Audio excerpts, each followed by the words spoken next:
Buenos días de Lima, Perú. Buenos días, don Carlos Berg, ¿Cómo doctor estás? Eidelman. Hola, querida Tania, ¿cómo estás? Hola, Caro. Hola, Hola, Edelman. lindo saludarlos. Igualmente, Lucho. Hola, Sonia. Buenos días a Igual. Buenos, todos. buenos días. ¿Tal? ¿Cómo están? ¿Qué tal? Buenos días a todos. Buenos ¿En serio? días. Buenos días a todos. Buenos días.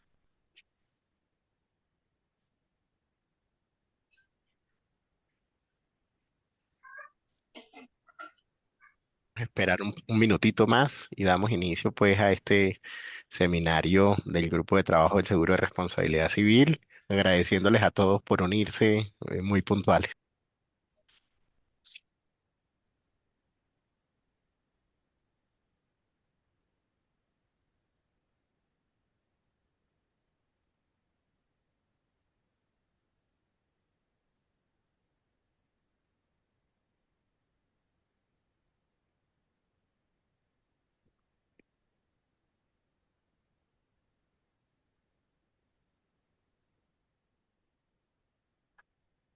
Doctora Sonia, si quiere me envía la presentación por mensaje y intentamos si podemos desde mi computador.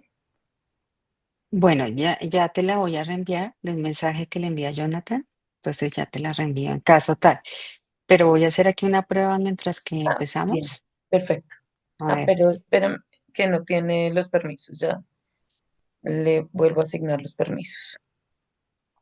Listo.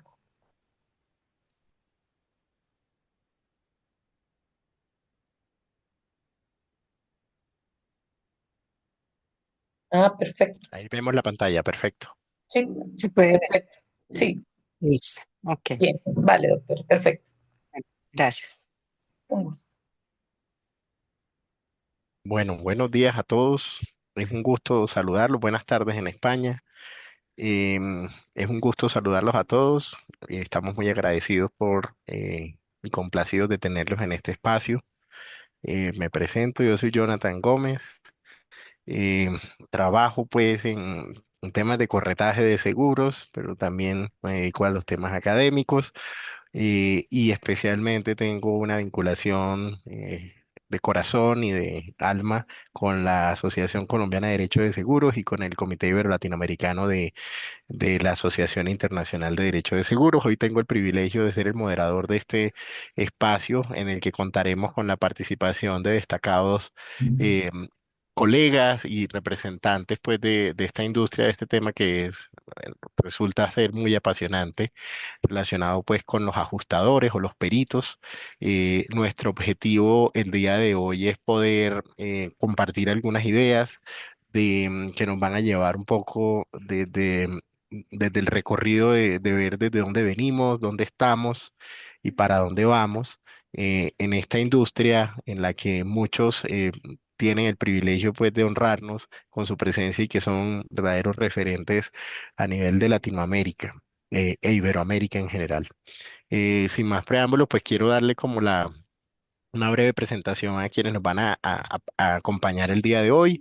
Vamos a comenzar con las damas, la doctora Sonia Martínez, abogada y gerente pues de su firma de MG Lawyer and Adjusters, quien nos va a compartir algunas reflexiones inicialmente. También tenemos desde Chile a Francisco Tarrés, abogado, gerente general también de JPB Asociados en Chile, y tendremos al profesor José Manuel Martín, quien es el presidente del grupo de trabajo del SILA, del Seguro de Responsabilidad Civil, pero también es profesor de la Universidad del País Vasco en temas de derecho mercantil. Así que vamos a tener un espacio pues muy enriquecedor, esperamos, del cual pues la idea es que tengamos una primera dinámica en la que conversaremos brevemente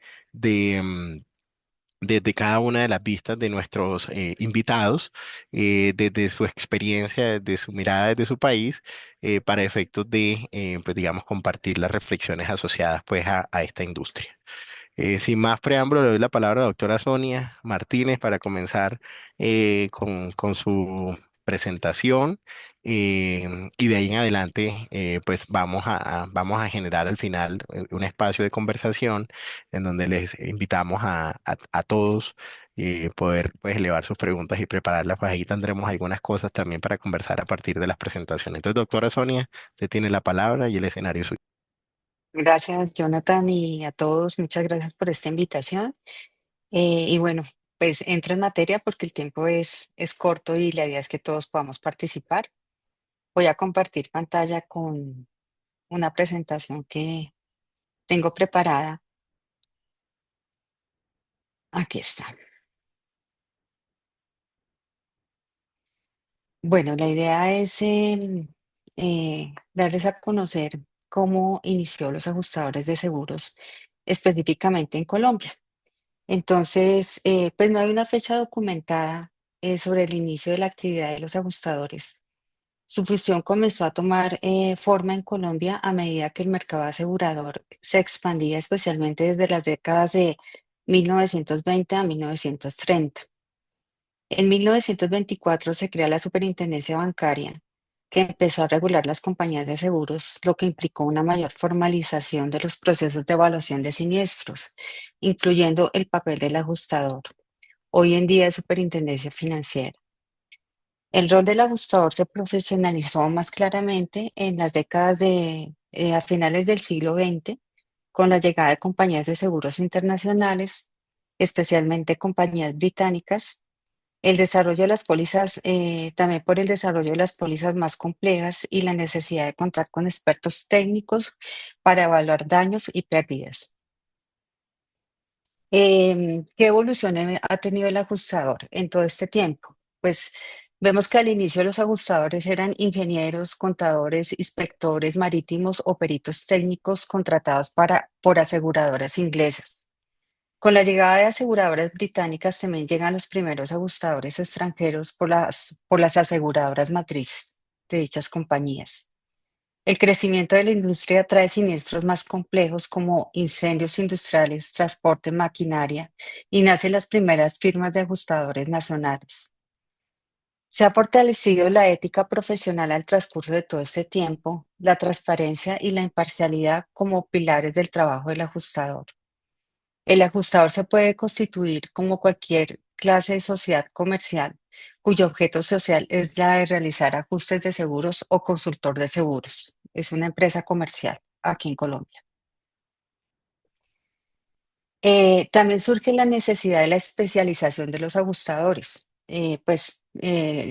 con los diversos ramos que se comercializan en el país, se van especializando los ajustadores inicialmente en incendio cuando se comercializaban ramos únicos, digamos, no agrupados como hoy se ven los diferentes productos que comercializan las compañías. Entonces teníamos ajustadores de incendio, de maquinaria, de transporte, de responsabilidad civil en todas sus dinámicas, de cumplimiento y peritos en autos.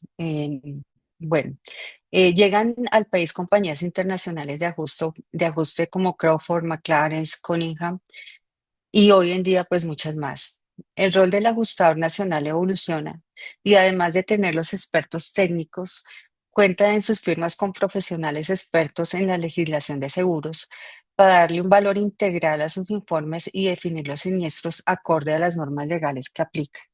Es decir, se le entrega un informe a la compañía de seguros donde puede ver toda la parte técnica y legal en que se fundamenta una definición de un siniestro.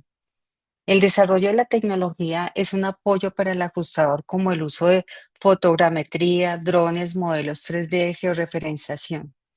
También hay posibilidades de hacer ajustes remotos e híbridos, y ahora pues después de la pandemia todo el uso de la tecnología se aceleró y pues las reuniones se hacen de manera más dinámica, a través de reuniones virtuales, inspecciones, validación de información, cero papel. Pues hoy en día pues todo está en la nube y pues así se maneja de una manera más práctica. Hay hiperespecializaciones en energía, petróleo, infraestructura. No vemos que se esté reemplazando al ajustador por el uso de la tecnología. Más bien vemos esto como un apoyo que usan los ajustadores.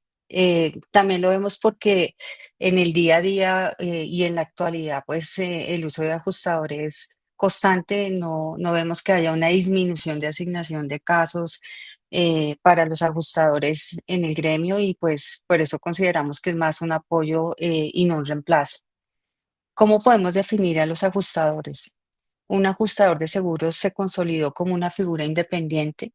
Puede ser una persona natural o jurídica y recalco jurídica porque hoy en día las empresas aseguradoras contratan empresas también de ajustes, no personas naturales. También es la persona que investiga, analiza y evalúa los siniestros para establecer la causa y si el evento está cubierto por la póliza y en tal caso determinar el monto indemnizable. Es designado generalmente por el asegurador, quien asume las expensas de su labor, pero puede intervenir en su nombramiento el corredor de seguros, el reasegurador o el asegurado, que no es tan común. Para determinados riesgos se tiene un listado de ajustadores expertos en esos ramos y se elige de esa lista. Entonces, esa sería como la manera de poder incidir en un nombramiento de un ajustador por parte de un corredor o otra persona que no sea la compañía de seguros y se crean listas de expertos, por ejemplo, en cumplimiento, seguro de cumplimiento. Su labor debe ser imparcial y objetiva y culmina con un informe técnico que orienta la decisión sobre el reconocimiento del siniestro. Este informe es exclusivamente para la aseguradora. No puede ser compartido sin su consentimiento.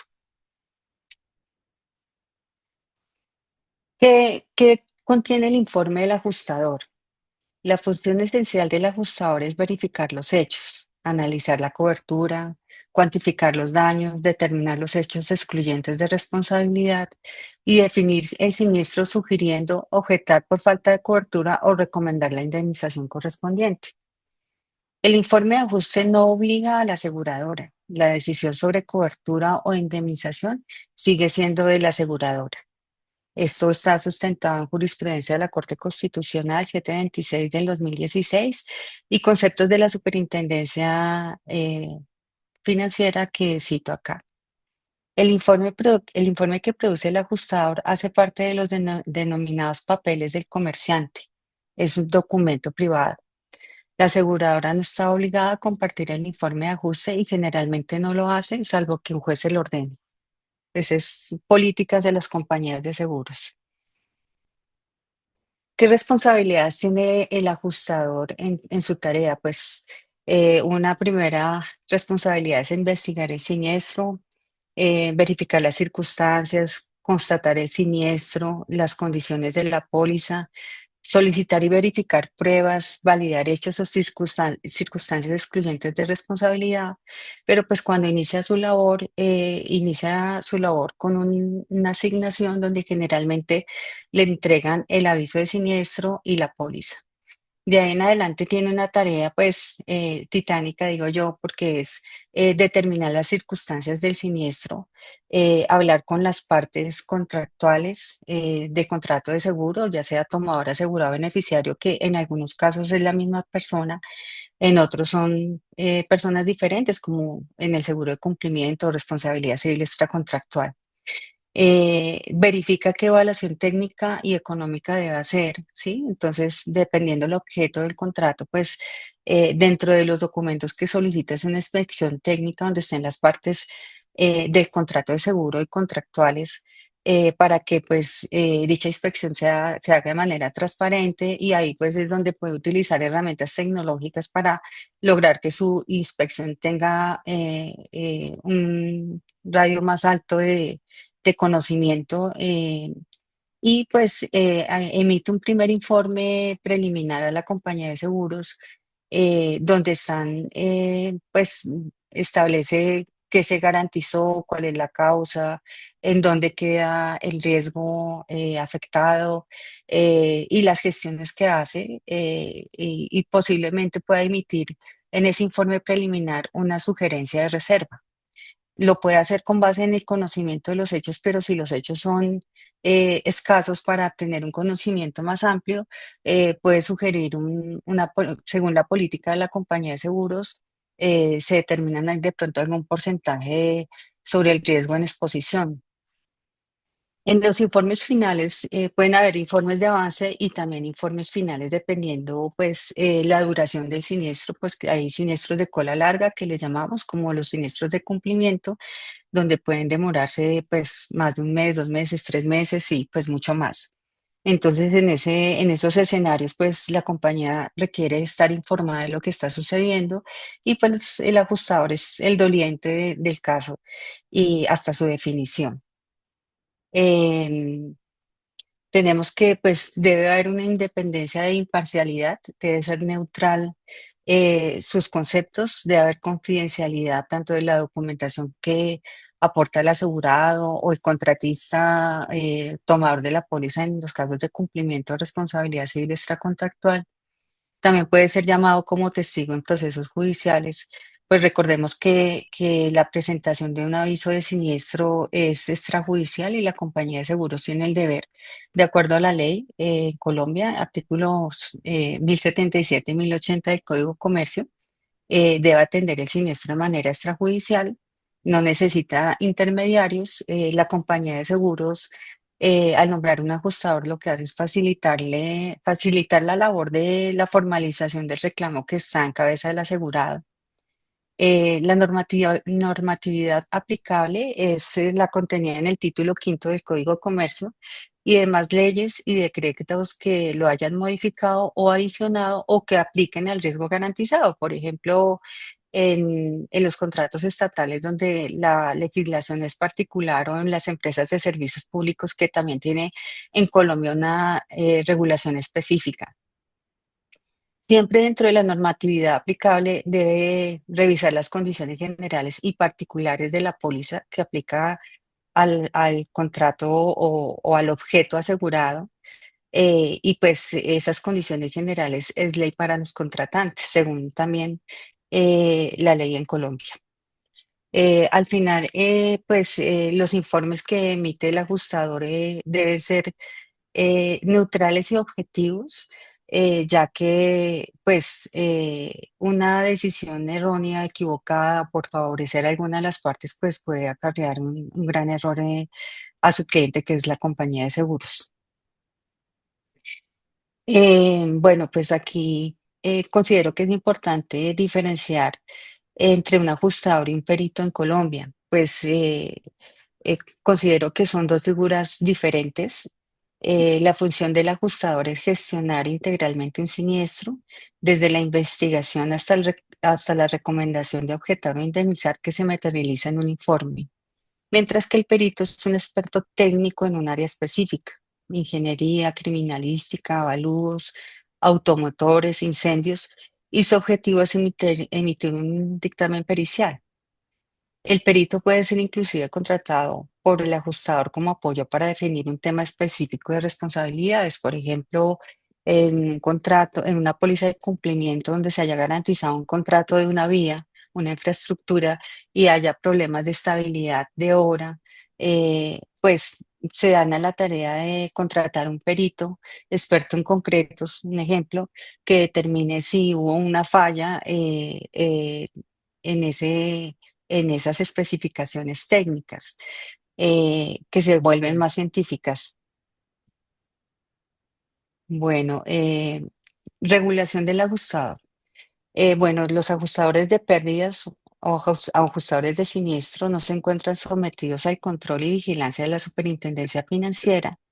Sin embargo, al estar la compañía de seguros totalmente regulada y delegar la atención del siniestro en un ajustador externo, exigen su vinculación que cumplan con los lineamientos que la regulan. Es decir, si bien no están regulados los ajustadores, sí deben cumplir con todos los parámetros que se le obliga a la compañía de seguros. No existe una referencia legal de la actividad de los ajustadores de seguros en Colombia y no hay oficialmente un registro de ajustadores de seguros en Colombia.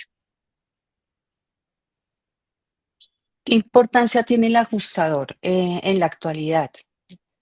Bueno, garantiza transparencia entre aseguradora y asegurado, contribuye a la celeridad y exactitud en el pago de siniestros, apoya la confianza en el sistema asegurador colombiano, es un aliado estratégico del asegurador, le da valor agregado. El ajustador es la cara de la compañía con el cliente, asegurado, tomador, intermediario en el momento de la verdad del seguro. Explica, sustenta, facilita, recomienda.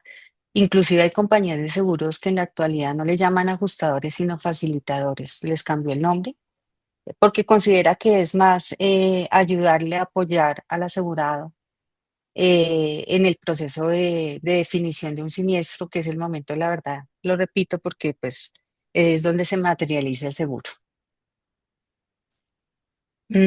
Y pues hay diferentes fuentes del derecho consultadas, especialmente por el concepto de la superintendencia financiera, donde se recalca que pues los ajustadores de pérdidas no se encuentran sometidos al control y vigilancia de la superintendencia. Em, Esto implica que aunque participan en procesos vinculados a los seguros vigilados, su función no está regulada directamente por la superintendencia financiera. También existen, pues, doctrina en los libros de el doctor Ednafrio López sobre seguros, en su octava edición, y también en la obra del doctor Carlos Ignacio Jaramillo sobre seguros, tomo uno, del año 2012. Y pues hay una jurisprudencia muy importante que es la sentencia 726 del 2016 de la Corte Constitucional de Colombia, que habla específicamente de la función del ajustador, que es un poco todo lo que he venido exponiendo, y también recalca mucho el hecho de que los informes de ajuste no obligan a la aseguradora, porque la aseguradora pues tiene la última palabra en la definición del siniestro, puede evaluar dicho ajuste, puede inclusive pedir un nombramiento de un segundo ajustador para evaluar los mismos hechos, dependiendo la trascendencia, la cuantía, el nivel mediático que tenga el siniestro. E inclusive puede, pues, aunque el siniestro dé para objetar, puede tomar la decisión de pagar y hacer un pago es gracia, dependiendo del tipo de cliente. Es potestativo de la aseguradora. También hay otra sentencia importante del Consejo de Estado un poco más reciente, donde también repite la caracterización de la figura de ajustador. Entonces, pues esa es mi presentación.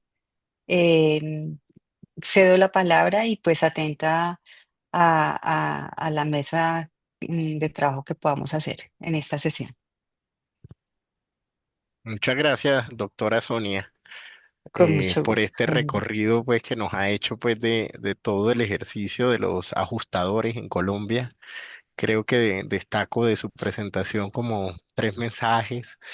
El primero, con el que estaba cerrando, un verdadero aliado estratégico de la aseguradora y un facilitador, digámoslo, desde el lado del asegurado para poder hacer valer sus derechos. El hecho, pues, de que si bien no está sujeto a la supervisión o vigilancia, pues, de la superintendencia financiera, sí que ha habido pronunciamientos jurisprudenciales que usted mencionaba de la Corte Constitucional y del Consejo de Estado, donde se ha como afianzado el hecho de ser un verdadero consultor o un verdadero actor independiente para el proceso, pero que al final de cuentas cumple una labor fundamental para la determinación de si hubo o no hubo siniestro, del monto y la cuantía, pero también de reducir pues precisamente esas asimetrías que pueden surgir tanto para las aseguradoras como los asegurados al momento de enfrentarse a ese momento de verdad que sería el siniestro.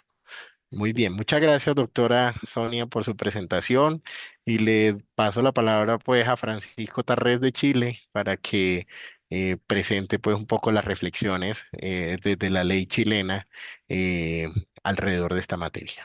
Adelante, Francisco. Muchas gracias, Jonathan, y bueno, a Sila por la invitación.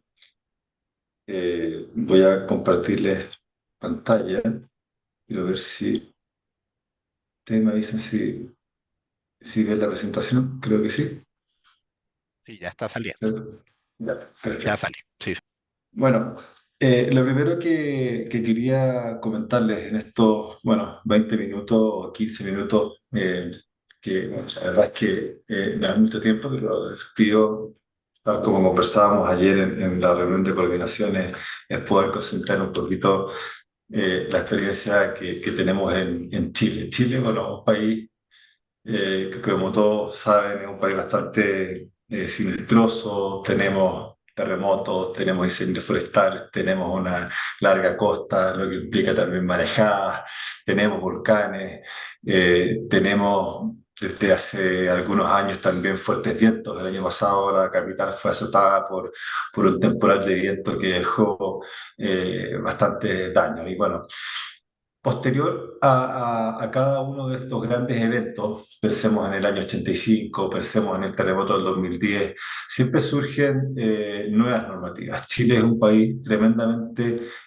normado en materia de ajustes. Nosotros los denominamos liquidadores de seguros. Eh, y cada una de las cosas que les voy a comentar, si no el 100%, el 90-95% de lo que les voy a comentar tiene su fuente en alguna norma.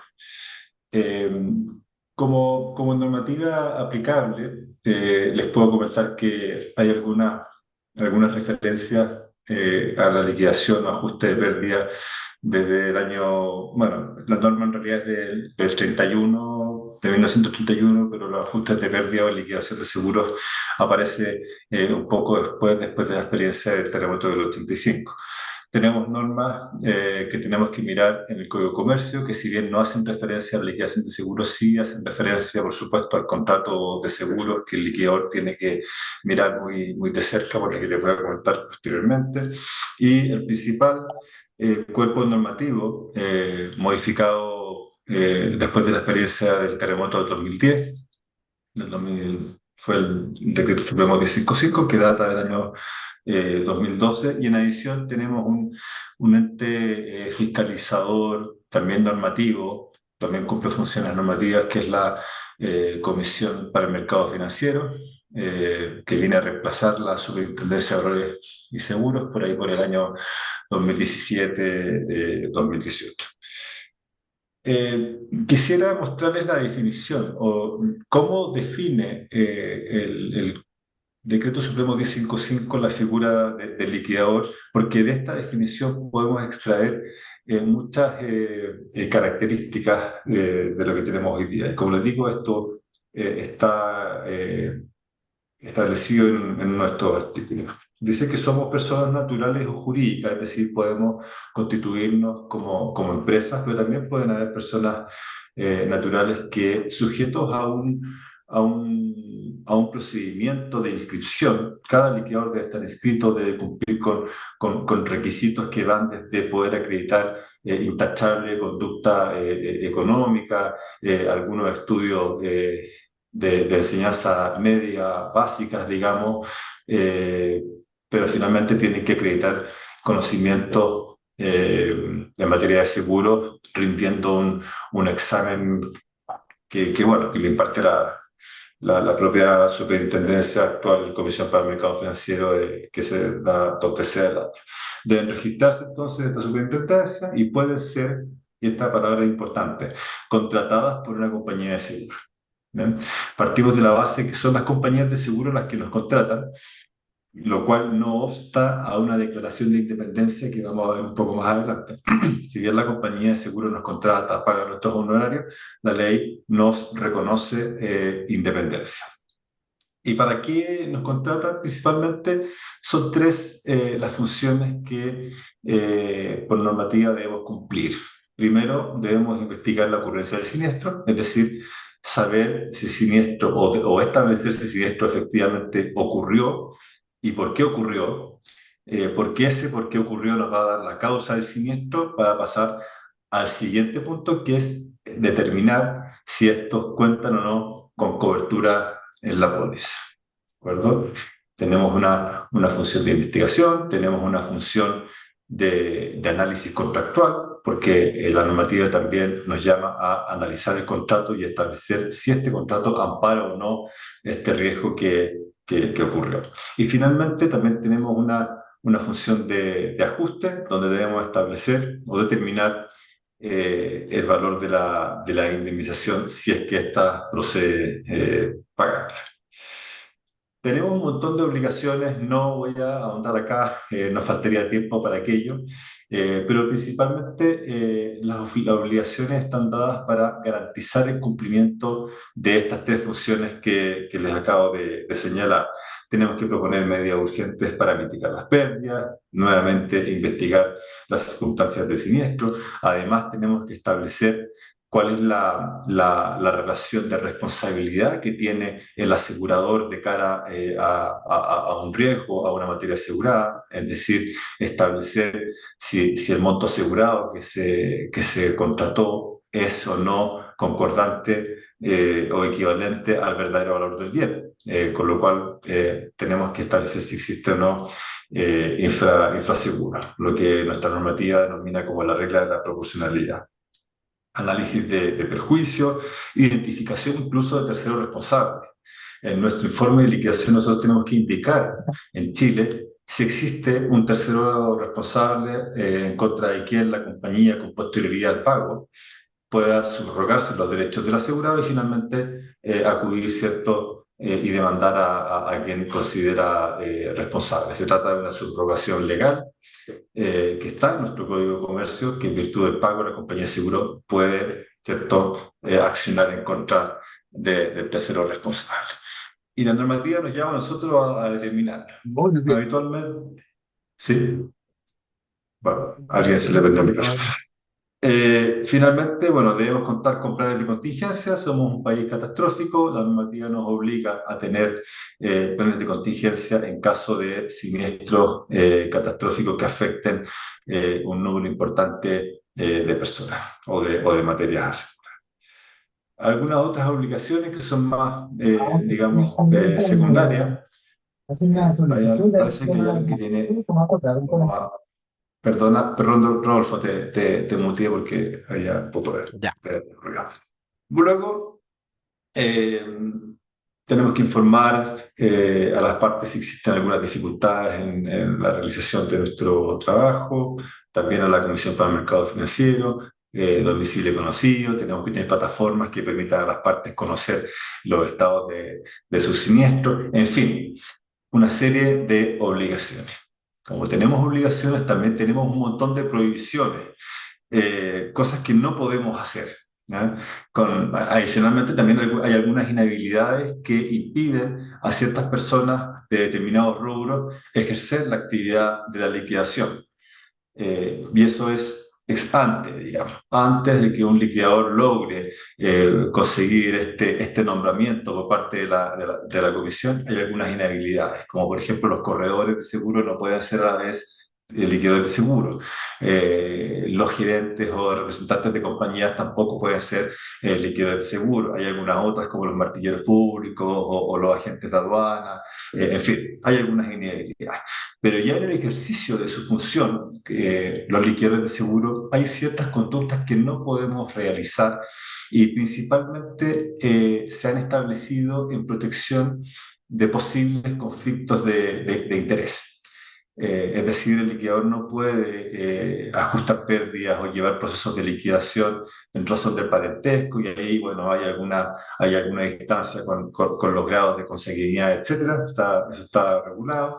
Hay también algunas prohibiciones relacionadas con los negocios que pueden realizar las personas aseguradas o la propiedad. Por supuesto que no pueden recibir ningún beneficio económico distinto a sus honores profesionales, que créanme que eso a veces ocurre. Hay asegurados que creen que las cosas se resuelven de otra manera y bueno, eso está expresamente prohibido. Tampoco puede aprovecharse del recupero material, y eso también está expresamente prohibido. Y hay algunas otras que son más rebuscadas y que no se ven tanto, como prestar para las compañías servicios o responsabilidades distintas a las que establece el reglamento. Y por supuesto tampoco puede representar al asegurador en juicios en su contra. Pero vamos un poco, bueno, y antes de pasar allá al proceso de liquidación propiamente tal, La palabra independencia para nosotros es diría, una especie de derecho o incluso protección de cara a este mundo en el que nos movemos, donde hay tantos intereses que son contrapuestos. Tenemos por una parte al asegurador, tenemos a los corredores de seguro, tenemos a los propios asegurados. Hoy día, desde hace algunos años, particularmente posterior a la experiencia del terremoto del 2010, en Chile han aparecido una serie de personajes que permiten asesorar a los asegurados, un poco supliendo la función de un corredor y sacándole provecho a la póliza. Por lo tanto, es importante tener presente que aun cuando es el asegurador, la compañía de seguros quien nos contrata, nosotros gozamos en el ejercicio de nuestras funciones de independencia. Independencia en tanto garantía o derecho de poder autogestionar y emitir nuestras propias opiniones, también por supuesto es una obligación. Debemos guardar la debida independencia y autonomía, garantizando esa norma imparcialidad y objetividad. Imparcialidad y objetividad que se den no solo en esta norma, sino que a lo largo de todo el proceso. A partir del año 2013 se incorporaron algunos principios que deben regir nuestra actividad, que si bien son un poco ambiguos en cuanto a su concepto, hay que estarlos mirando constantemente. El procedimiento de liquidación, bueno, esta es la definición que está en nuestra normativa. Es un procedimiento cuyo objetivo es la emisión de un informe de liquidación, un informe de liquidación que debe referirse tanto a las circunstancias de los hechos, a la cobertura del riesgo bajo el amparo de la póliza y el monto de la indemnización. Principios que rigen nuestra actividad, principalmente tres, son bastante difíciles de tomar. Hay alguna ambigüedad en aquello, pero principalmente tenemos el principio, bueno, de celeridad y economía procedimental. El liquidador debe actuar de forma proactiva, identificando los mecanismos para poder hacerse de la información, ya no solo enviar una carta de solicitud de antecedentes a un asegurado y esperar que esta le llegue. El liquidador debe ir un poco más allá.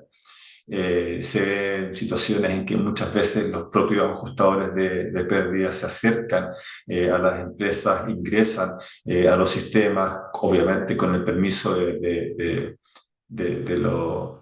las empresas, para poder identificar de qué manera ellos están calculando su reclamo. Por ejemplo, proactividad, economía procedimental, intentar llegar al mismo objetivo con la menor cantidad de pasos posible, evitando trámites que puedan ser dilatorios, etc. Objetividad de carácter técnico, esto no es muy distinto a la experiencia que nos comentaba recién en Colombia, y transparencia y acceso. Transparencia y acceso, que cuando esto apareció, todos saltamos como gatos de espaldas porque era algo que asustó mucho de cómo es que se iba a desarrollar aquello. Finalmente, la transparencia y acceso, tal cual como lo dice la normativa, es el acceso del asegurado a poder hacerse de la información durante el proceso de liquidación. Pero es tanta la ambigüedad de esta norma que al final podría darse para temas muy generales, ¿no? La liquidación en Chile puede ser realizada en forma directa o a través de un liquidador oficial. La práctica habitual es que los grandes riesgos son liquidados por liquidadores oficiales, y algunos un poco más simples, como vehículos o quizás temas de fácil liquidación, lo liquidan las compañías, pero la práctica habitual es que normalmente una compañía de seguros asigna o contrata a un liquidador de seguro. una línea de tiempo, no voy a profundizar acá, pero esto es más o menos para que ustedes tengan una idea de cómo se desarrolla un proceso de liquidación. Ocurre siniestro, la compañía de seguros asigna a un liquidador, la compañía de seguros es la que tiene la facultad para asignar, sin perjuicio de que durante la comercialización o negociación de una póliza, las partes bien podrían acordar e incorporar alguna cláusula que establezca que para tal o cual siniestro va a ser un liquidador específico, estableciendo ternas o, digamos, un listado de liquidadores en cuyo caso, tratándose de una cláusula contractual, la compañía no va a tener otra alternativa que asignar a ese liquidador. La práctica habitual también es que los corredores también influyen muchísimo en la dominación. Se asigna este liquidador, el liquidador inspecciona los daños porque tiene que acreditar que ocurrió el siniestro, solicita algunos antecedentes que le van a permitir desarrollar su labor para confirmar, digamos, el cumplimiento de algunas garantías, para analizar las pérdidas, para, en fin, antecedentes. Viene un proceso de investigación, análisis de cobertura. En esta etapa, el liquidador probablemente va a enviar al asegurado, una vez que ya concluya, una carta de ajuste donde le va a anticipar qué es lo que pretende recomendar. Después les voy a explicar por qué digo recomendar. Recomendar pagar a la compañía de seguro o recomendar rechazar, en cuyo caso tiene que enviar una carta de análisis de cobertura, que si bien esa carta no está recogida en nuestra normativa, es una práctica habitual. La carta de ajuste también es una práctica habitual, tampoco está en la normativa. Y eso es un poco con la idea de evitar conflictos posteriores. Es muy habitual que se envíe esta carta para anticiparle al asegurado cuánto es lo que le va a pagar, con la idea de recibir comentarios o recibir objeciones y eventualmente poder emitir un informe de liquidación ya haciéndose cargo de buena parte de esas discrepancias, conflictos, etc. Obviamente llega un punto en que esta discusión con el asegurado ya no da para más, si no llegamos a acuerdo, va a llegar un punto en que hay que emitir el informe de liquidación.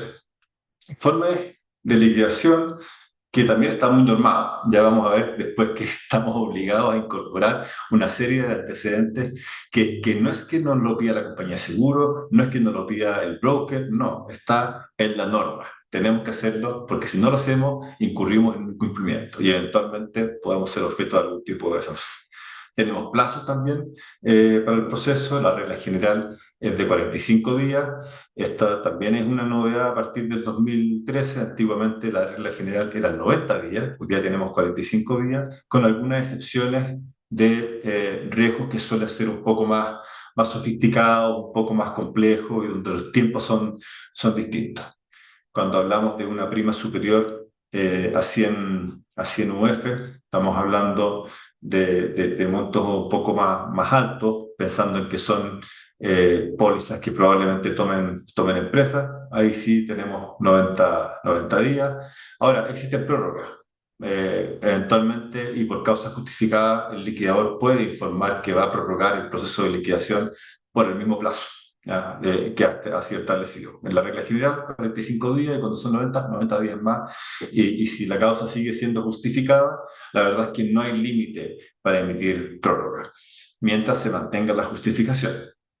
Este plazo no es que sea fiscalizado por la Comisión en el día a día. Habitualmente la Comisión para el Mercado Financiero actúa contra reclamo. Y normalmente cuando la Comisión pide información al liquidador, lo primero que le pregunta es envíeme las prórrogas y la causa de las prórrogas. Por lo tanto, esto es ya más bien ex post, después del procedimiento o una vez que el asegurado formula algún tipo de reclamo. Listado de cuestiones que tiene que contemplar el informe de liquidación, y acá simplemente voy a señalar que a diferencia de lo que ocurre en la experiencia colombiana, en Chile, el informe de liquidación se envía en forma simultánea tanto al asegurador como al asegurado, ¿no? Y ambas partes tienen derecho a impugnar este informe de liquidación, para lo cual van a tener plazos que van de 10 a 20 días, dependiendo del tipo de seguro y su prima, y la respuesta del liquidador va a ir entre 6 a 12 días según el tipo de seguro. Ahora, importante tener presente que el informe de liquidación en Chile no es vinculante. El liquidador de seguro no es un órgano jurisdiccional, y con esto ya voy terminando. Me tenía un cronómetro. No es vinculante, no somos un órgano jurisdiccional. Eventualmente las partes tienen derecho a impugnar, y aun cuando no se pongan de acuerdo en esta impugnación, esto puede terminar finalmente en una en un juicio que puede ser arbitral o en la justicia ordinaria, dependiendo de la magnitud del siniestro. Y finalmente, tal cual como se resuelven los conflictos en cualquier contrato, deberá definirlo un juez. En la práctica, el liquidador lleva el proceso de liquidación, emite su informe, las partes pueden impugnar, como digo. Finalmente, una vez que impugnan las partes, sea el asegurado o el asegurado, la compañía emite su carta de postura y finalmente llegamos a un juicio arbitral. Este informe habitualmente se utiliza cuando llegamos a este proceso arbitral como prueba. Se sugiere a los simples liquidadores tener firma electrónica avanzada, o si no, van a tener que ir probablemente a reconocer la firma a un tribunal. El valor probatorio de este informe, la verdad es que se valora conforme a las reglas de la sana crítica, no hace plena prueba en ningún caso, podría tomarse incluso como un documento puro simple, o eventualmente como un peritaje, aunque, bueno, acá hay varios abogados que nos pueden dar su experiencia al respecto. La verdad es que va a depender del informe. Hay algunos informes de liquidación que se apoyan en algunos peritajes de causa, por ejemplo, donde también pueden ser muy útiles para un proceso judicial posterior. Finalmente, comentarles que dada esta cantidad de obligaciones que tenemos una alta exposición frente a nuestro fiscalizador, una alta exposición frente a los propios asegurados, y estamos obligados, dentro de los requisitos que tenemos para mantenernos como liquidadores, a contar con una garantía, con una póliza de responsabilidad civil profesional, que dependiendo de la magnitud del liquidador, de cuánto facture, es el monto asegurado que debe contemplar. Y curiosamente es una póliza que ampara al liquidador frente a reclamos del asegurado, no ampara frente a reclamaciones que vengan del asegurador. Eso es lo que quería contarles hoy día. Me pasé unos minutitos, quedo atento a cualquier duda que ustedes puedan tener, y agradecido nuevamente por la invitación. Muchas gracias, Francisco. Muy interesante la presentación. Definitivamente creo que hay como muchos puntos en común con algunos de los temas que presentaba la doctora Sonia, pero definitivamente sí pareciera que ese ritmo regulatorio que ha estado marcado pues por los fenómenos meteorológicos, los terremotos pues del 85 a 2010, también han marcado el hecho de incorporar en la regulación no solamente procedimientos, sino también reglas de, digamos, de idoneidad, y estas restricciones, pues que de alguna manera, pues permiten pues a los ajustadores actuar de manera transparente y de pronto gestionar adecuadamente los conflictos de interés. Muy interesante también la línea de tiempo que nos presentaba, que yo creo que son esos hitos que creo que pueden estar muy conectados. Aquí veo a Carlos en pantalla, muy seguramente porque también tienen un poco de sentido común, ¿cierto? ¿Verdad? El rol del ajustador es ser ese auxiliar, ser ese liquidador, pero también el hecho de que su concepto no sea vinculante, pues también genera una responsabilidad adicional de que, si bien no es vinculante, puede que la profesionalidad y la experiencia del ajustador casi que lo convierta en vinculante de facto, cuando verdaderamente se cumple la rigurosidad en el ejercicio profesional por parte pues, de los ajustadores, y seguramente esa credibilidad es la que va a marcar un poco el ritmo con el que la aseguradora va a definir. Muy interesante también el tema de los principios. Creo que las discusiones que nos compartía Francisco, desde el tema de celeridad, desde el tema de economía, pues al final de cuentas generan pues muchas oportunidades también desde la protección al consumidor, ¿verdad? Desde ese mundo de la transparencia, y desde el acceso, que a diferencia de lo que presentaba la doctora Sonia, pues siempre hay como una resistencia, vamos a decirlo, a que esos informes pues de alguna manera salgan a la luz pública o por lo menos sean debatidos. Entonces creo que hay unos puntos de encuentro que creo que se destacan de manera importante de su presentación y muy agradecido, Francisco, por su intervención. Paso y le doy la palabra al Gracias. profesor José Manuel Martín. Eh, el profesor José Manuel Martín pues nos va también a exponer un poco la experiencia del mundo de los ajustadores peritos liquidadores en España. Eh, Profesor José Manuel, pues el escenario es suyo.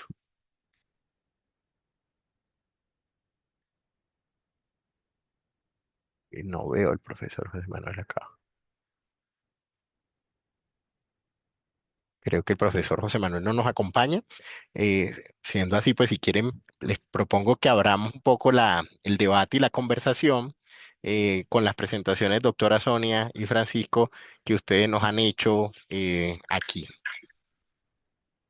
Para el efecto, pues me gustaría de pronto pues, ya comenzar a abrir el espacio al público. Carlos, encantado de escucharte si quieres con tu intervención al respecto de todas estas charlas que hemos recibido desde tu experiencia.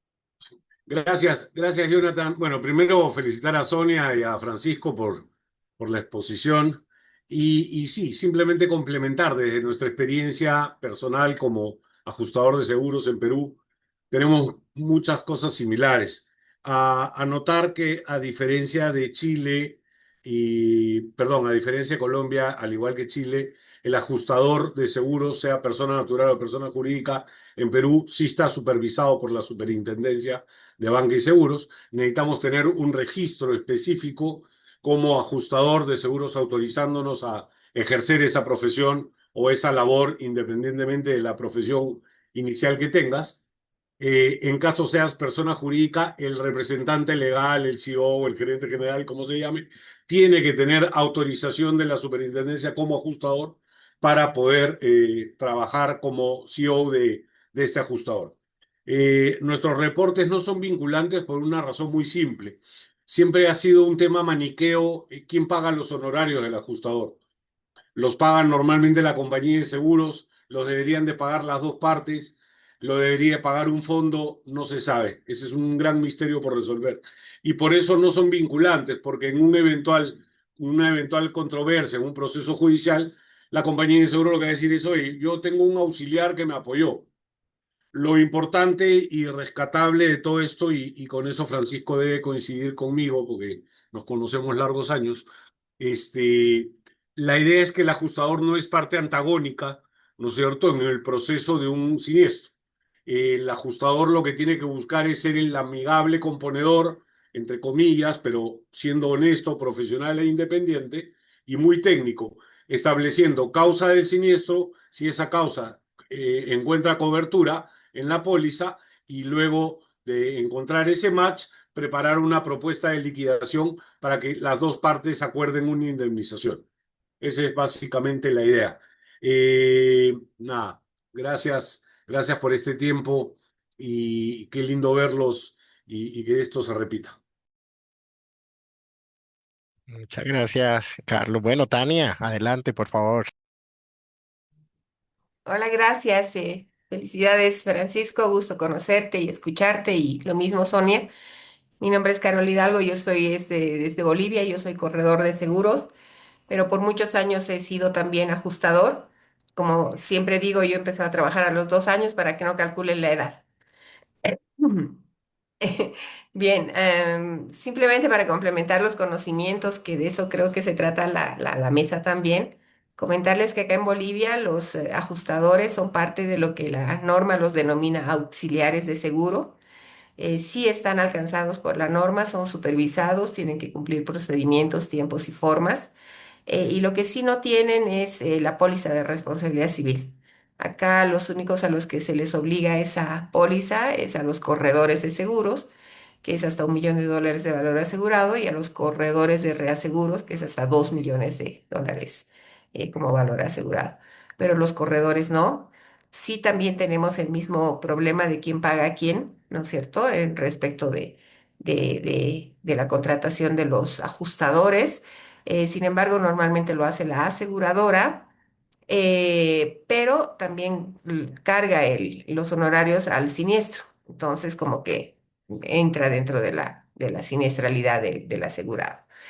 Sí, en algunos casos nosotros pedimos los informes para conocer el discernimiento a detalle del ajustador, porque normalmente la compañía lo que coloca en la nota de aceptación o de rechazo del siniestro es lo resumido y a las conclusiones finalmente, pero sí, para nosotros es importante ya desde mi rol de corredor conocer toda la parte considerativa, la consideración preliminar, toda la luz de las diferentes cláusulas que se han podido analizar para llegar a esa determinación. Pero como les digo, la norma los denomina auxiliares y sí son alcanzados por la regulación de la autoridad que acá se llama Autoridad de Pensiones y Seguros. Gracias. Muchas gracias, Carola. Un gusto saludarte también. Bueno, pues yo creo que por acá me gustaría de pronto abrir el espacio de conversación pues con nuestros panelistas y bienvenidos sean todos los participantes, porque al final esto es una charla de alimentación y retroalimentación circular. Creo que al final de cuentas enriquecer pues la mirada. Y me gustaría de pronto comenzar pues a hacerles una pregunta de cómo están viendo todos los impactos y los retos que está generando pues las nuevas realidades, particularmente los temas del uso de la data de manera intensiva, si lo hablamos por el concepto de Big Data, pero también desde el lado del uso de la inteligencia artificial. Hoy día, pues muchas plataformas a la mano, ¿no? Creo que tanto para las aseguradoras, para los ajustadores y en general todos los actores del ecosistema de seguros, incluidos los clientes, las herramientas están a la mano. Cada vez es más gratuito, cada vez el acceso pues está más universalizado, y todos tendremos a la mano pues la posibilidad de construir, digamos, como eventualmente una reclamación o incluso hacer una evaluación compleja de situación compleja. ¿Cómo están viendo esa reconfiguración, digamos, como del rol del ajustador de cara a esas realidades? Y de pronto comenzamos, no sé, la doctora Sonia, em, Gracias, Jonathan. para seguir. Sí, bueno, pues yo me di a la tarea de también de consultar a otros colegas del gremio y preguntarles sobre el uso pues hoy de las herramientas de inteligencia artificial, ChatGPT, bueno, en fin, considero que lo veo más como un apoyo, eh, pero pues en realidad siento que no es una labor tan confiable pues como para hacer toda la tarea que se personaliza en un ajustador, ya que la responsabilidad que tenemos es una responsabilidad grande, importante, donde sugerir una decisión en un siniestro, pues requiere que pues, todo esté debidamente sustentado. De pronto para algunos tipos de ajuste sea una gran ayuda, lo veo más como un apoyo, más no como un futuro reemplazo, pues por ahora no lo vemos así. Francisco. Igual. Sí, bueno, por nuestra parte, el tema del apoyo tecnológico, de sistemas y demás, la verdad es que es clave. Eh, y tal como Sonia, creemos que es un apoyo, pero más que un apoyo es una necesidad. Hoy día nosotros sabemos que en algún momento vamos a tener un terremoto. De eso hay plena certidumbre, lo que no sabemos cuándo va a ocurrir. Y a partir de la experiencia vivida del año pasado, por un siniestro que impactó fuertemente a la industria y donde la mayoría de los liquidadores nos vimos un poco sobrepasados, dimos cuenta, y bueno, ya también venía desde el año 2010 de que aquel liquidador que no cuente con un sistema y un sistema robusto que le permita atacar o recibir una importante cantidad de siniestros en poco tiempo, la verdad es que sin sistema eso no se puede lograr. Las estimaciones, algunas compañías han hecho algunas modelaciones y se estima que si para el año 2010 recibimos cerca de 250.000 siniestros, los liquidadores. Si ocurre esto en el mismo siniestro el año 2010, hoy día eso probablemente se podría cuadriplicar. Sería estamos hablando de cerca de 800.000 a 1 millón de siniestros si el siniestro fuera de las características que tuvo el 2010. Y la buena noticia o mala noticia para los aseguradores es que los liquidadores somos prácticamente los mismos. Hay alguno que otro más, pero prácticamente los mismos. Y si vemos aquellos liquidadores que tienen capacidad de sistema, la verdad es que el número se reduce aún más. Por lo tanto, hoy día el desafío para todos los liquidadores es potenciar nuestro sistema, incorporarles algunos robots para tareas que puedan ser repetitivas y, ¿por qué no, inteligencia artificial para poder recibir esa cantidad de siniestros? Algunas compañías, las que ven temas más masivos, carteras hipotecarias y demás, incluso nos han pedido garantizar el ingreso de entre 5.000 a 10.000 siniestros diarios. Y eso sin sistema no lo puedes conseguir. Eso es la experiencia por estos lados. Muy bien, muchas gracias, Francisco, Sonia. A mí me gustaría de pronto preguntarles un poco una pregunta que me decía en algún momento, de tener una lámpara, la lámpara de Aladino. Si ustedes tuvieran la lámpara de Aladino, ¿cuál sería ese deseo que ustedes quisieran como poder, pues digamos, como satisfacer para cubrir un poco el mundo de los ajustadores? Aquí va el profesor José Manuel para que le demos enseguida la palabra.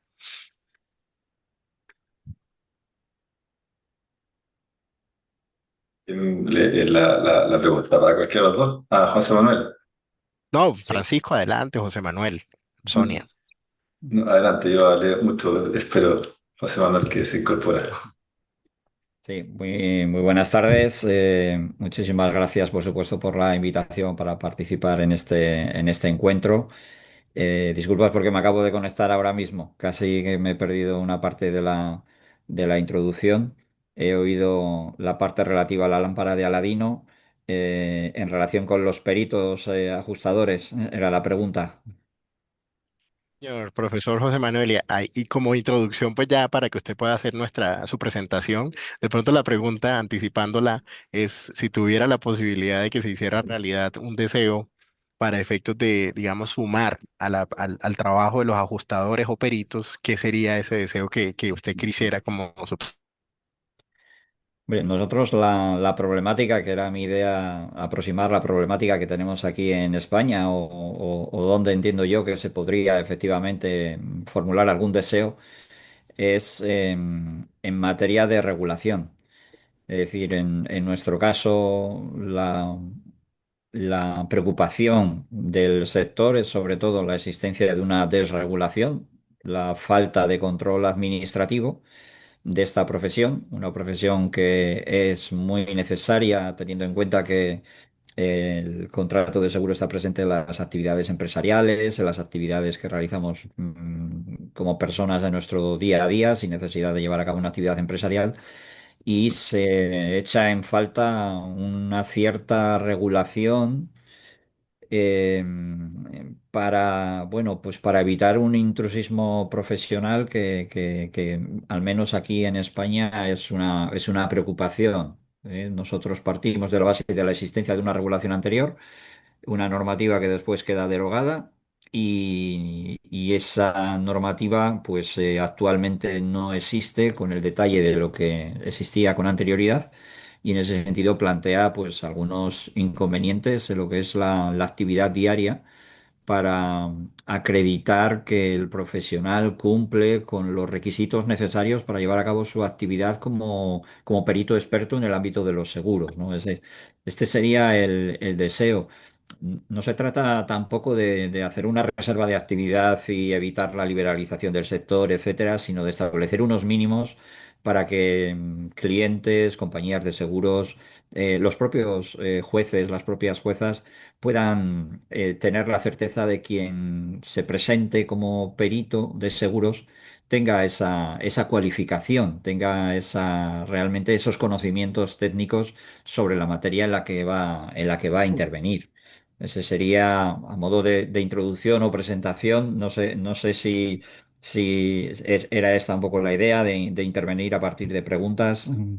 Sí, señor, pero adelante, profesor José Manuel, con su presentación que sabemos que la tiene preparada, por favor. Sí. Bien, pues lo que comentaba inicialmente, en nuestro caso tenemos una orden del año 1989 en la cual se regulaba esta materia. La citada orden pues establecía cuáles eran los requisitos que se tenían que reunir para poder llevar a cabo esta actividad del año 1986, perdón. Esta orden determinaba, por una parte, la necesidad de tener una titulación mínima, por otra parte, establecía también la necesidad de llevar a cabo una formación o, bueno, poder evitar esa formación si se acreditaba una experiencia con algún perito, es decir, una experiencia práctica, vamos a decir. Entonces, teníamos por un lado necesidad de titulación, por otro lado formación, y de esta manera se procedía a la inscripción en el registro que se habilitó a tal efecto. Y de esta manera, bueno, pues había un control administrativo de quienes llevaban a cabo la actividad como peritos de seguros. Bien, esta orden queda anulada como consecuencia de una sentencia de nuestro Tribunal Supremo, esta sí del año 1989. Claro, la sentencia del Tribunal Supremo del año 89 que anula esta regulación en materia de peritos de seguros, en materia de comisarios de averías, en materia de liquidadores de averías, eh, no incidía en lo que era el contenido de la normativa, es decir, no es que la normativa adoleciese de algún defecto en cuanto a las exigencias de formación, de titulación o el acceso al registro, etcétera, sino que la problemática que se planteaba aquí es que no se había seguido el trámite oportuno, no se había dado audiencia a algunos de los colegios profesionales y en ese sentido se procedió a la anulación de esta normativa. Bien, ¿qué sucede? Que con posterioridad a esta orden ya no hemos vuelto a tener una regulación detenida con precisión de esta figura.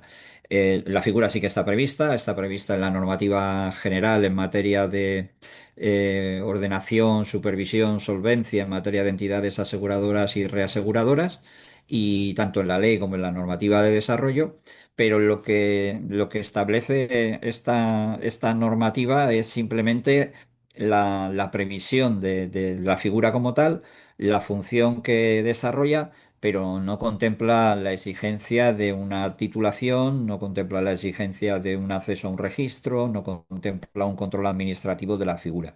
Entonces, esto en el sector, como he señalado antes, pues la verdad que está generando la lógica preocupación. Y es que, bueno, por entendernos, porque desconozco si en otros países se puede plantear una problemática similar, pero nos podemos encontrar en un juzgado con una persona que se autodenomina perito de seguros, pero que no tiene una mínima titulación ni tiene una experiencia, sino que se autodenomina perito de seguros sin tener, pues, a lo mejor ningún tipo de cualificación, y lo que ha realizado a lo mejor es un curso en una asociación privada con una titulación que no tiene ningún tipo de reconocimiento oficial.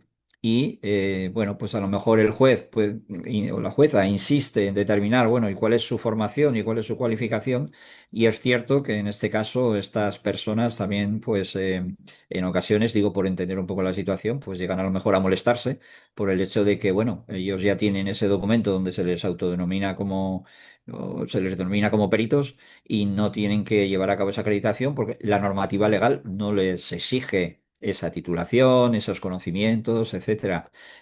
O mejor dicho, no les exige la titulación, no les exige estar inscritos en un registro, y por lo tanto, bueno, parten de la base de que sus conocimientos, su experiencia en el sector es suficiente para poder intervenir en los procedimientos judiciales, para poder intervenir en los procedimientos extrajudiciales. Porque el ámbito de actuación en el caso de los peritos en España es el ámbito de actuación en el ámbito extrajudicial, en lo que se refiere a la liquidación del siniestro, ¿no? Una vez que se produce el siniestro, la compañía de seguros lo que hace es nombrar al perito de seguros para que lleve a cabo la determinación de las causas del siniestro, las circunstancias que han rodeado ese siniestro, para poder valorar los daños y para poder, en su caso, realizar una propuesta de indemnización.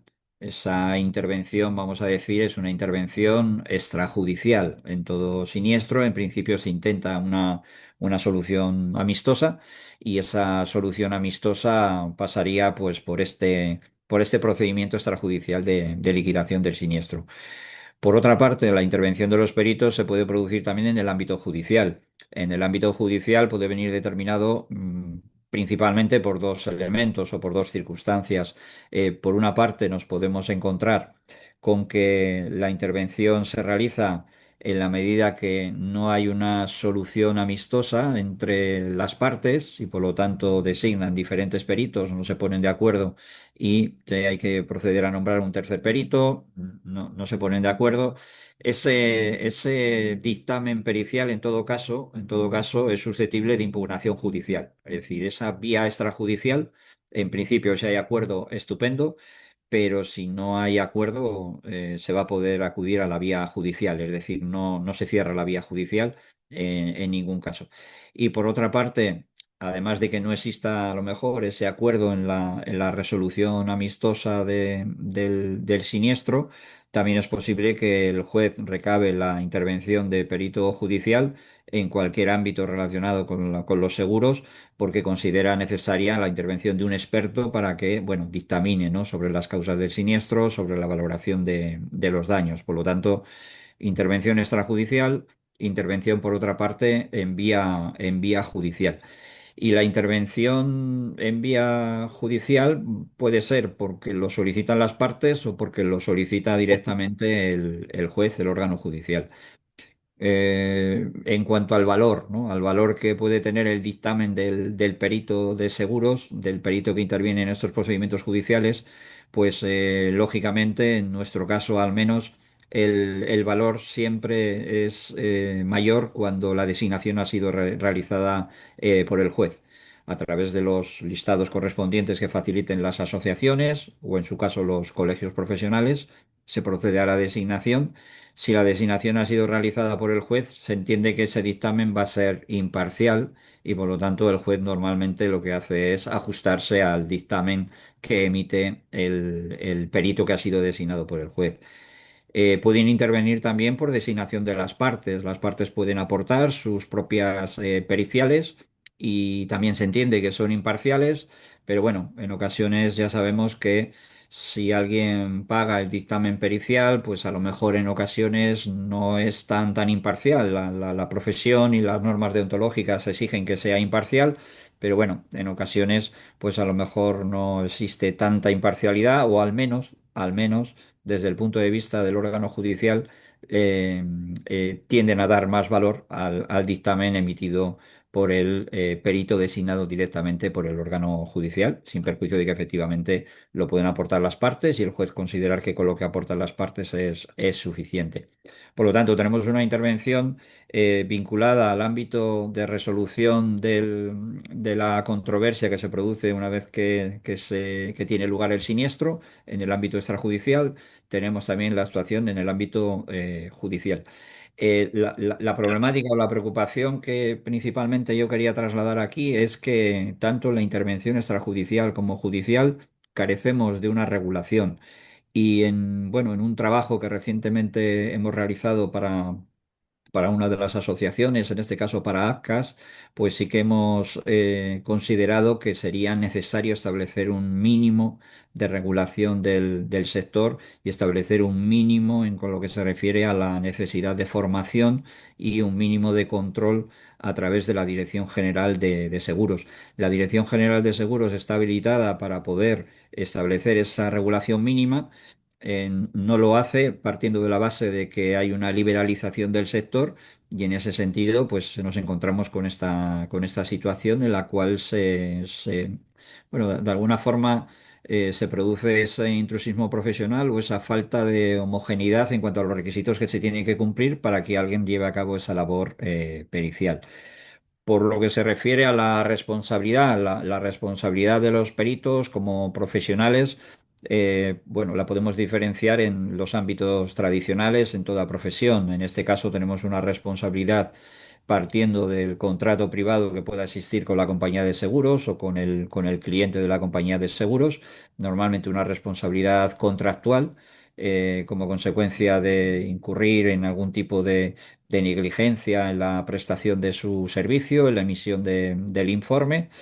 Tenemos además la posibilidad de incurrir en una responsabilidad penal. Esto sería más extraño. Normalmente en el caso de la responsabilidad penal no hay, en nuestro caso, tanta jurisprudencia, ya que, bueno, pues el hecho de que se trate de la emisión de un dictamen que podamos considerar incluso falso, no resulta habitual. No resulta habitual exigir esa responsabilidad de carácter penal, aunque en algún caso así ha sucedido.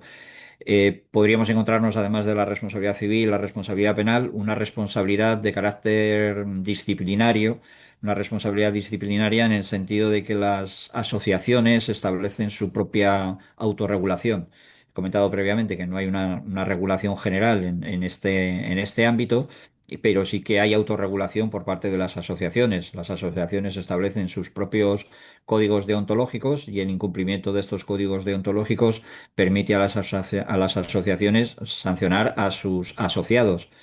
Pero es cierto que no es necesario estar asociado para poder ejercer esta profesión. Pero bueno, esta vez estaría prevista esa responsabilidad disciplinaria de carácter corporativo. Sería básicamente esta la responsabilidad que se puede exigir o que se exige en el ámbito de España para estos peritos. Fundamentalmente la responsabilidad civil por el cumplimiento inadecuado de la obligación de asesoramiento de emitir el informe. Me he centrado mucho en la actividad vinculada a los juzgados, pero es cierto que la actividad de los peritos, en el caso de España, entiendo que a nivel internacional igualmente, hay un elemento muy importante que es el asesoramiento y la prevención. Asesoramiento, prevención, ayuda a poder estar asesorado adecuadamente a la hora de determinar cuál es la póliza que mejor se ajusta a las necesidades del cliente, y en ese sentido hay una labor por parte del perito de seguros en este campo muy, muy importante en materia de prevención y en materia de ayuda, ¿no? De asistencia, asesoramiento en lo que se refiere a la identificación de las necesidades y la determinación de cuál puede ser el contrato que se ajuste mejor a las necesidades. Por otra parte, si decimos que en el caso de España venimos de esa regulación, que hoy en día no tenemos esa regulación, lo que tenemos es una autorregulación por parte de las asociaciones, a pesar de que es una actividad profesional que se desarrolla en el ámbito judicial, en el ámbito extrajudicial, como señalaba, y que genera responsabilidades. De cara a futuro, nosotros, el equipo que trabajamos aquí, señalábamos, como he indicado previamente, la necesidad de establecer un mínimo de formación para estos profesionales y, bueno, identificábamos los nuevos retos a los que se enfrenta la profesión.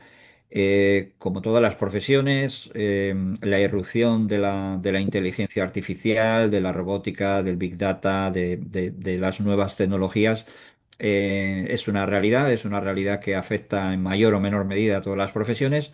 En el caso de los peritos de seguros, nosotros considerábamos que se trata de una oportunidad. Se trata de una oportunidad. Es una oportunidad en el sentido de que, bueno, pues por una parte ofrece opciones para prestación de servicios de forma mm, más sencilla o que permite llegar a un público más amplio en la medida que se puedan utilizar estas nuevas tecnologías, es decir, podría ser algo positivo en el caso de los peritos de seguros, la posibilidad de intervenir en muchos casos de modo telemático y extender su actividad a lugares a los que a lo mejor de otra manera no podría llegar. Y por otra parte, un ámbito en el que entendemos que también eh, los peritos de seguros tendrán una gran relevancia es lo relativo a los ciberriesgos. Con las nuevas tecnologías conocemos perfectamente que los ciberriesgos se han disparado de una forma, si me permite la expresión, brutal, ¿no? Como dicen los entendidos en la materia, no se trata de saber si a una persona, a una pequeña empresa en algún momento va a sufrir algún ciberataque, no es la duda de si lo va a sufrir o no, sino que la pregunta es cuándo lo va a sufrir. cuándo lo va a sufrir, porque ni empresas grandes ni empresas pequeñas están libres de los ciberataques, de las ciberestafas y por lo tanto es un ámbito en el cual entendemos que también los peritos de seguros van a tener una gran relevancia. ¿Para qué? Para ayudar a las empresas, a los particulares, para establecer sus propias medidas de prevención del riesgo, para determinar cuál es la póliza que se ajusta mejor a sus necesidades. En este ámbito creemos que los peritos de seguros también puede tener un papel relevante. El papel futuro continuará también en lo que se refiere a la actividad en el ámbito de la determinación de causas y fijación de las indemnizaciones en los siniestros, en el ámbito judicial y extrajudicial, y por otra parte también en lo relativo a la sostenibilidad. Entendemos que también hay un importante abanico de opciones para los peritos de seguros. Hoy en día es conocido que este ámbito de la sostenibilidad y las autoexigencias en materia de sostenibilidad de las empresas, más allá incluso de lo que marca la normativa legal, pues determina que van a cumplir una serie de objetivos. Entonces tenemos contratos de seguro específicos para cubrir estas situaciones, para el caso de que no se cumplan estos objetivos, responsabilidad de administradores, etcétera, y por otra parte, para lo relativo a la fijación de estos objetivos y la prevención y la cobertura aseguradora de estas nuevas modalidades de seguros, pues entendemos que aquí también los peritos de seguros pueden ser de utilidad. En ese sentido, bueno, pues esta sería un poco la aproximación de la actividad de los peritos de seguros de forma resumida y muy concentrada de lo que se plantea en el caso de España. La materia, por supuesto, da para muchísimo más, pero bueno, se trataba de realizar una aproximación para después que pudiesen plantearse algunas cuestiones. Fundamentalmente me he centrado en esa ausencia de regulación y que por lo tanto, bueno, pues hay una liberalización del sector que se entiende desde el punto de vista económico, que hay un ahorro de costes, pero el riesgo es encontrarnos con personas que no tengan una cualificación, vamos a decir, necesaria. Y en ese sentido, la autorregulación puede intentar establecer límites, pero no va a evitar que, bueno, pues que nos encontremos como nos estamos encontrando en los juzgados, personas que afirman ser expertas a través de estos títulos que no tienen ningún tipo de reconocimiento oficial, al contrario de lo que existía con anterioridad, donde las titulaciones tenían reconocimiento y donde había un control administrativo para poder acceder a los registros e incidir en eso, en que la inteligencia artificial yo creo que abre oportunidades también para los peritos tasadores. En ese sentido, creo que hay que ser optimistas porque en algún caso hemos detectado cierto pesimismo con la irrupción de la inteligencia artificial, pero bueno, entendemos que la inteligencia humana de los peritos tasadores va a seguir siendo imprescindible. Esta sería mi presentación. Muchísimas gracias por la atención y por supuesto por la invitación. Muchas gracias, profesor José Manuel. Yo creo que esos dos mensajes, me parece que hay un par de mensajes muy poderosos que nos transmite.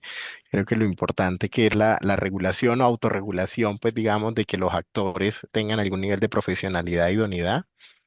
Y el segundo mensaje que me parece muy importante y quiero tomar de él, hacerles una pregunta con el fin de cerrar ya el foro, respetando pues el tiempo de todos los asistentes, tiene que ver con ese mensaje que nos estaba transmitiendo del otro rol, del rol más preventivo, del rol de asistencia, de ayuda en la identificación de las necesidades y determinación del contrato que mejor se ajusta a las necesidades. Casi que un rol que se puede conectar con lo que la Directiva de Distribución de Seguros del 2016 recoge para los corredores o en general los distribuidores de seguros, ¿verdad? Desde ese rol de asesoría, desde la profesionalidad, pero también del consejo de irse por el camino adecuado. Yo quisiera pues preguntarle a nuestros panelistas, em, ¿cómo ven ese rol de los, digamos, ajustadores de seguros desde la perspectiva preventiva, desde la perspectiva de diseño de productos, desde la perspectiva más, por ejemplo, en el caso de los seguros paramétricos, en donde los ajustadores tienen un rol fundamental para efectos de verificar los umbrales o parámetros que activan las coberturas. ¿Qué rol y cómo ven un poco ese rol más asistencial preventivo de los ajustadores? No sé, profesor José Manuel, aprovechando que usted acaba de finalizar, de pronto profundizar en ese comentario. Sí, muchas gracias por la interesante pregunta. Es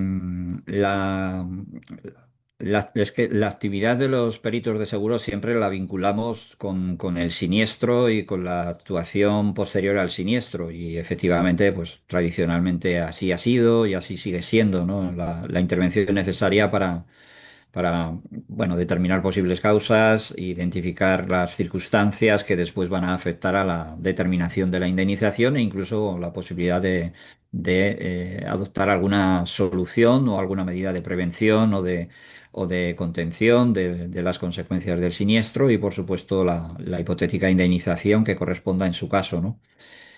Pero entiendo que el papel de un experto en seguros, como ha señalado nuestro moderador, es que es un experto, es una persona que tiene unos conocimientos de los cuales carecen otras personas, tiene esa pericia, tiene ese conocimiento técnico, tiene esa experiencia. Y esa experiencia y ese conocimiento técnico entiendo que debe de acompañar al contrato de seguro en sus diferentes fases. El contrato de seguro tiene una fase previa, que es la del estudio de cuáles son las necesidades, tiene esa fase previa de estudio de cuáles pueden ser las coberturas que uno necesita, tiene esa fase previa de conocer efectivamente a qué riesgos se encuentra expuesto una persona física o una persona jurídica, una empresa, en particular ahora con la irrupción de los ciberriesgos, etcétera, pero bueno, con los riesgos tradicionales igualmente.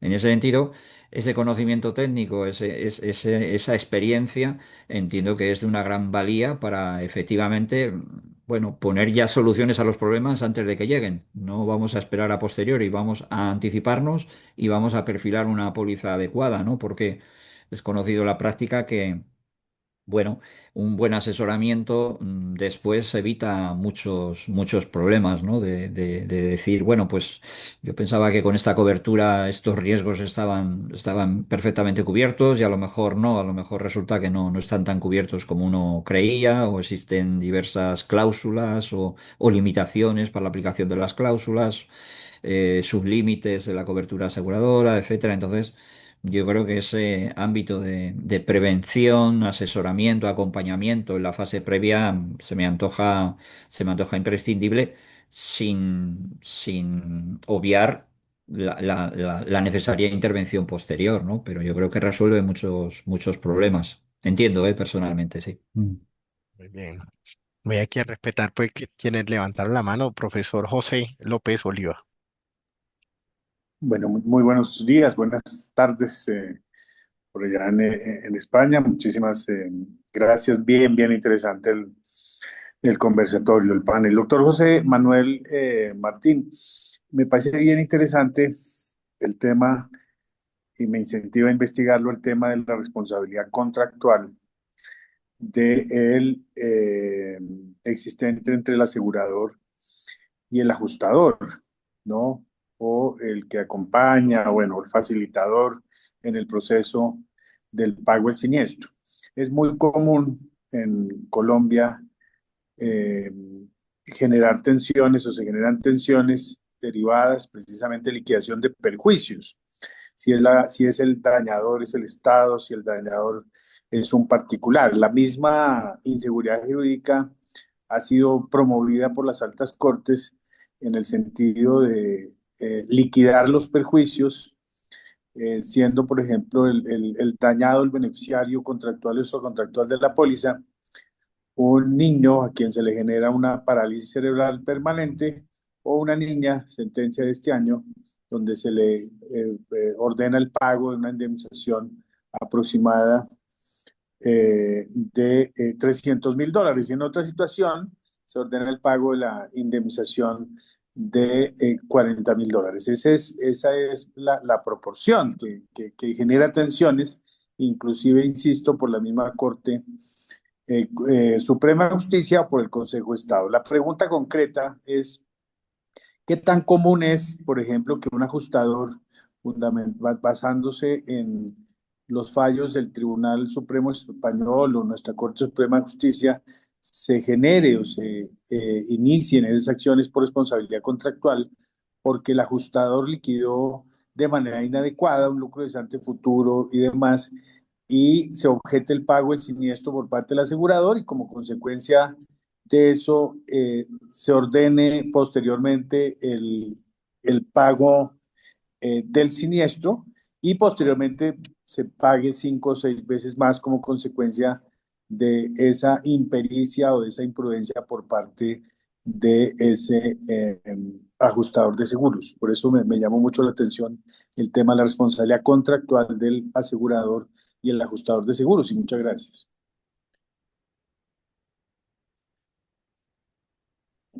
Sí, muchas gracias por la pregunta. En nuestro caso, al tratarse de un contrato privado entre particulares, se entiende normalmente que nos encontramos ante un arrendamiento de servicios, la prestación de un servicio de asesoramiento, un servicio que no se agota en la emisión de un informe o un dictamen. Si bien es cierto que con esto hay, bueno, pues alguna polémica, ¿no? Porque si lo que constituye el objeto único del servicio, de la prestación, del contrato, es emitir un informe, hay quien considera que se trata más bien de un arrendamiento de obra. ¿Eh? La obra sería la emisión del informe. Si bien es cierto que, bueno, como decía previamente, la actividad del perito no suele limitarse simplemente a emitir un informe, sino que lleva una labor de acompañamiento, podemos encontrarnos con un arrendamiento de servicios. Pero bueno, por no cerrarlo a una de las figuras, podemos encontrarnos, aunque sea un contrato entre el cliente y el perito de seguros, el contrato puede ser de arrendamiento de obra o puede ser de arrendamiento de servicios, dependiendo de lo que constituya el contenido del objeto, ¿no? De la actividad a desarrollar. Bien, como señalaba previamente, en esa tendencia a considerar que nos encontramos ante un arrendamiento de servicios, la, la jurisprudencia interpreta que efectivamente se puede incurrir en una responsabilidad profesional de carácter contractual por el incumplimiento del contrato. Y en la línea de la pregunta, el incumplimiento del contrato puede desarrollarse desde un punto de vista o puede materializarse por incurrir en culpa, por incurrir en dolo, por incurrir en morosidad y efectivamente dentro de las diferentes actuaciones negligentes o dolosas que pueden generar esa responsabilidad contractual, efectivamente se encontrarán la incorrecta determinación de las causas, puede ser también la incorrecta fijación de la propuesta de indemnización, de las diferentes circunstancias relativas al siniestro, por supuesto lo que se refiere al asesoramiento previo y por supuesto también todo lo que se refiere a posibles medidas de prevención o de evitación de daños mayores una vez ocasionado el siniestro. En ese sentido, en la línea de la pregunta, la responsabilidad contractual, que sí que es cierto que la negligencia, bueno, pues es una negligencia eh, profesional, es decir, la diligencia que se va a exigir es elevada, ya que estamos refiriéndonos a una persona que se le supone una experiencia, unos conocimientos técnicos cualificados y por lo tanto se le supone que va a tener que llevar a cabo una actuación eh, con una diligencia superior a la media de personas que no son personas ajenas al ámbito de los seguros, sino son personas que conocen el ámbito de los seguros y se les supone ya un conocimiento básico y por lo tanto el nivel de diligencia es alto en el sentido de que cabe la posibilidad de exigir esa responsabilidad contractual por una conducta inadecuada. No, no voy a decir que con facilidad, pero bueno, que no tiene que ser algo absolutamente extraordinario para poder exigir esa responsabilidad. Y la responsabilidad puede venir determinada en la línea de la pregunta por la incorrecta cuantificación de los daños, por la incorrecta determinación de las causas, por las incorrectas medidas de prevención o de salvamento que se hayan podido adoptar en ese sentido. Que no sé si contesto a la pregunta. Muy bien. Muchísimas gracias. ¿Es muy común o no es muy común? No es tan Este tipo común. de cosas no es tan No, común. Perfecto. no es tan común, sí, ciertamente no es tan común. La responsabilidad penal, desde luego, es extraordinaria, no sería para nada habitual. La responsabilidad contractual no es tan común, pero sí que hay múltiples sentencias condenando a los peritos por haber incurrido en esa falta de diligencia en la prestación de sus servicios, que lo podemos enlazar con parte de la exposición, pero no quiero monopolizar el uso de la palabra, en el sentido de que, claro, no tenemos esa regulación nacional donde establezca unos mínimos, ¿no? Para determinar quién es perito. Entonces, como nos encontramos que puede haber peritos que no tienen realmente mucha experiencia o que realmente no tienen una gran cualificación o formación, pues la responsabilidad contractual puede venir por esta vía, sí, porque nos podemos encontrar con jueces, con juezas que, bueno, pues ven que las personas que están interviniendo no tienen la cualificación y entonces la posibilidad no solamente de llamar la atención sobre la falta de cualificación, sino de exigir responsabilidad por emitir unos informes inadecuados, ¿no? Muy bien. Muchas gracias. Muchas gracias. Francisco, adelante. Sí, muchas gracias. Bueno, yo quería ir un poco a la pregunta que planteas tú, Jonathan, inicial en cuanto a las medidas de prevención y de cómo nosotros como ajustadores o peritos podíamos contribuir a aquello.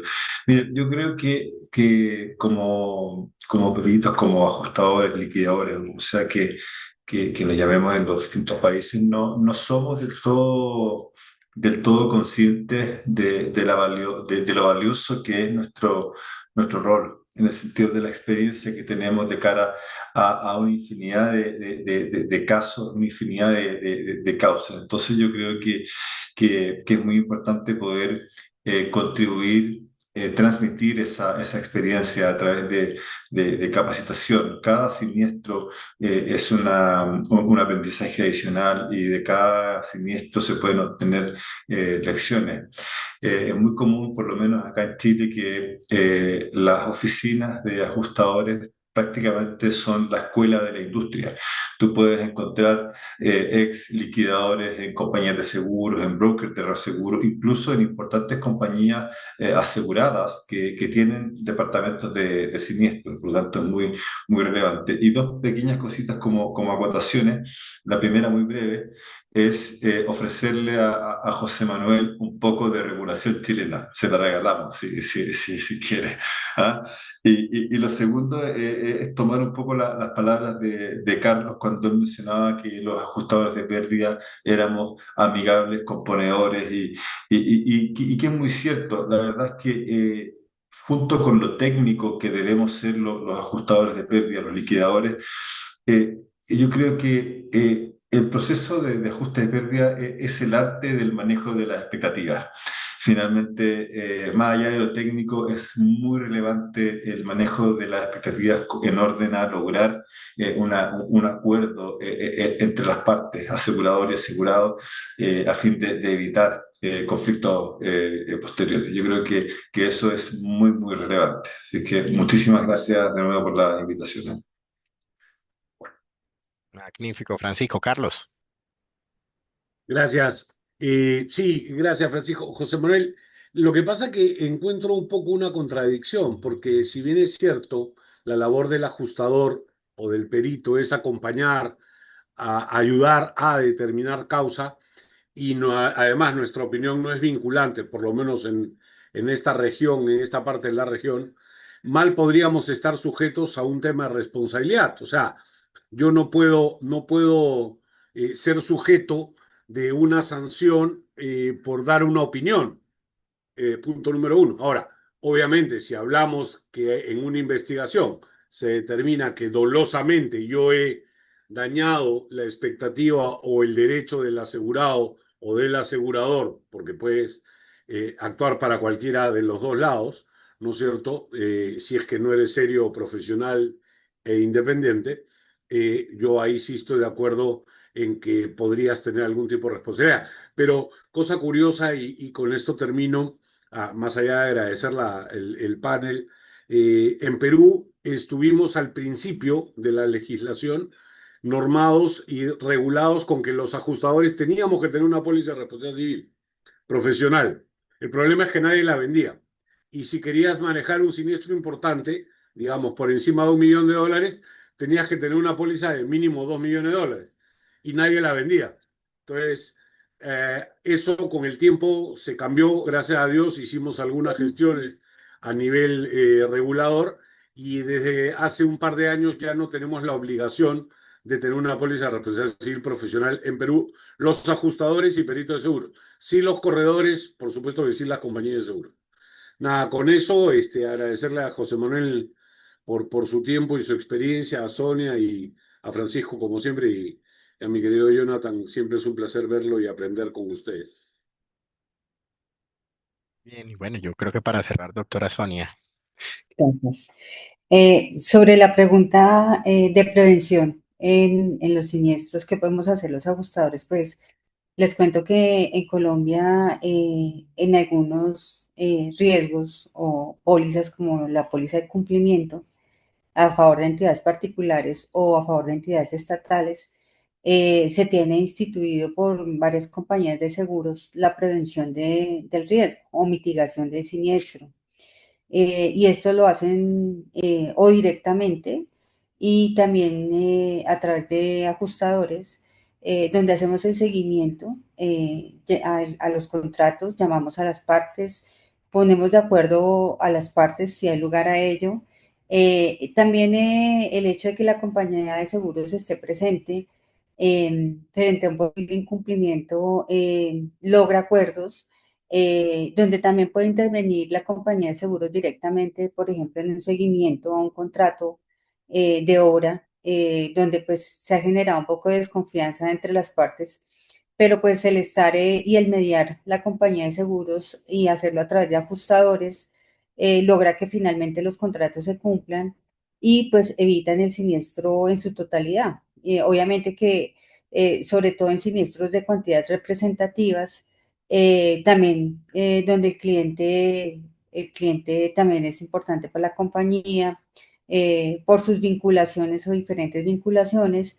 Y pues es un acuerdo de gana-gana para todos porque finalmente pues las partes logran tener su contrato, finalizarlo, no se afecta la póliza al tomador y la compañía de seguros pues evita un siniestro, incurre de pronto en las expensas del pago de esos honorarios que puede tener el ajustador en toda esta participación, pero pues eso frente a una indemnización es muy bajo. Entonces, sí es una actividad que se realiza y pues también depende del tipo de seguro en el que se puede realizar.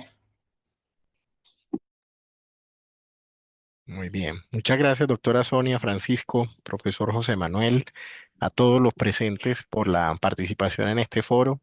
Creo que muchos mensajes muy interesantes desde la regulación, desde las exigencias de reglas de juego, idoneidad, profesionalidad de estos actores tan importantes del ecosistema, el aporte que realizan, lo decía Francisco, como una escuela de la industria de seguros, de la profesionalidad por estar en ese momento de verdad, el rol preventivo, las oportunidades que surgen a partir de allí.